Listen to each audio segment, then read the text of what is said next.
Hey, what's up guys? Got a video for you today. Gonna be very different. I want to tell you something. I haven't made many YouTube videos with dating advice, and the reason is I think, I've made pretty much all of them.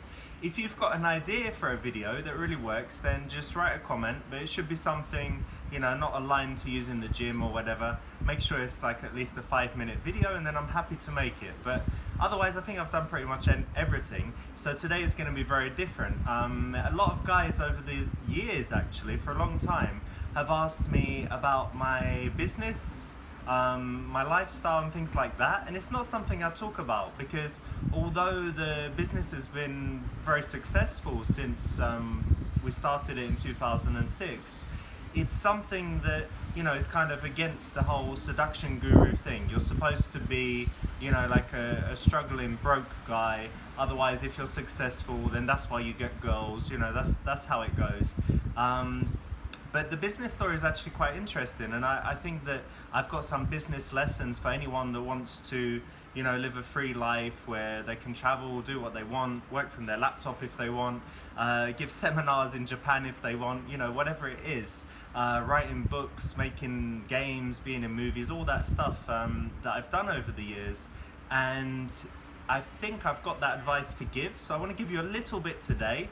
Not going for too long. I've definitely not got anything to sell you on this subject, so just going to see what you think and then we go from there. So the first thing is kind of how the business got started. So it was back in 2006, and I realized that I really liked this stuff. It was great for me. I wanted to be great with women. I wanted to learn a lot.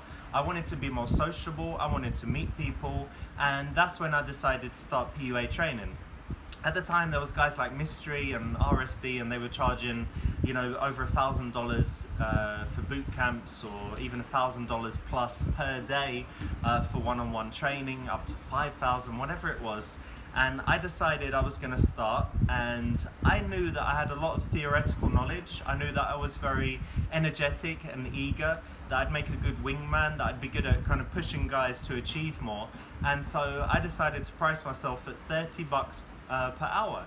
So that's how I started, and that is how PUA training actually got its initial market share, because it was like, okay, I could train with Mystery, obviously he's great, but it's thousands of dollars, or I could train with this Richard guy, but I've got nothing to lose because he's $30 an hour. Why don't I go and train with this guy for a few hours? There's nothing to lose. Oh, and he says there's a money back guarantee if I don't get any results and whatever. So I actually got quite busy just from that, just from finding that differentiation. And later over the years, I saw these let's call them dumb guys starting their businesses, and they was trying to charge $500 from day one, and it's like, who are you?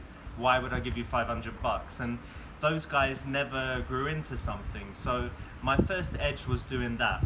The second thing that I did was that I tried to do everything myself. I did the first website. You can look it up on the Internet Web Archive from 2006-07. It looked really stupid, but it was effective. It worked. It had my story on there and my real thoughts on stuff. So it touched guys and it made them get in touch. But I did it myself. I did the AdWords myself. I spoke to the customers myself. I did the customer support. I did the sales. Of course, I did the teaching.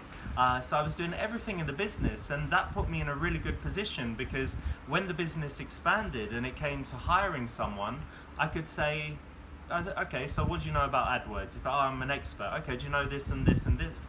And he's like, actually, no, I didn't, or not really.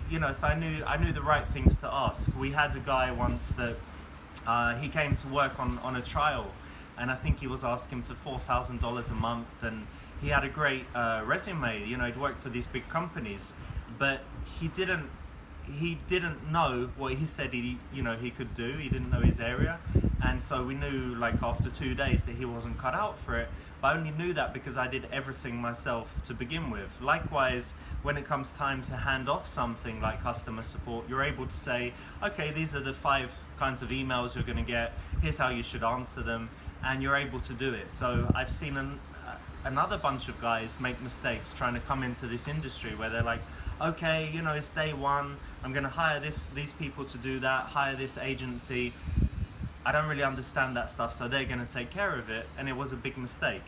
The next thing that I did that was, a big thing in business that you can apply to anything is that I put myself out there fast. I didn't say I need business cards, I need to get the professional website, I need to, rent the office. I've seen so many people over the years do that where they think, okay, a business needs to be a registered company, it needs to have all of this, these 10 things that are kind of administrative before you actually start doing anything. And we didn't do any of that. We just started day one, got the most simple website up possible, started getting people to come to it, started selling people on these cheap trainings, and later on I saw people just doing things all wrong. There's probably 50 of these kinds of lessons. I've given you 3 right now. I'm going to jump forward to one that I wish I knew on day one, and that was this concept of profit first. It's like, why are you in business? Once you decide that it's your livelihood and it's a money thing, then you need to look after yourself. And I saw many people over the years again invest in their massive, they make big profit one month, and they're like, okay, we're going to invest it all in this equipment, we're going to get a new website, we're going to do this stuff. And that was my behavior. That's why we bought various websites over the years to kind of increase market share and stuff. And then I realized one day, it was like, I want to have a family, I want to send my kids to college, I want to not worry like month to month if there's going to be enough customers to pay the bills, because many months we were borrowing money to pay the bills, and then we'd be okay the next month, and then it would go bad again.